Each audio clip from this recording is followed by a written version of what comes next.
е бил само на 16 години.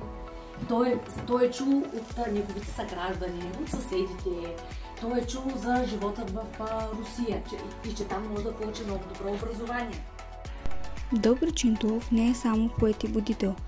Той е, който е инвестирал в образование, култура и създаване на общност. В този урок учениците ще разгледат неговата дейност през призмата на предприемачеството и финансовата грамотност. Зададохме два въпроса, първи от които какви са били източниците на финансиране за училищата, които Чинтулов е организирал – дарения, местна общност, спонсори, и втория как музеят сравнява ситуацията от 19 век с днешната, какво се е променило в предприемаческите модели за образование и култура.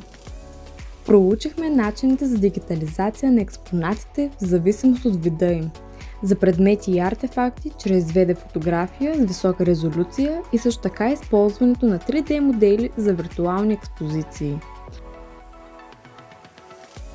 В нашите ръце е бъдещето.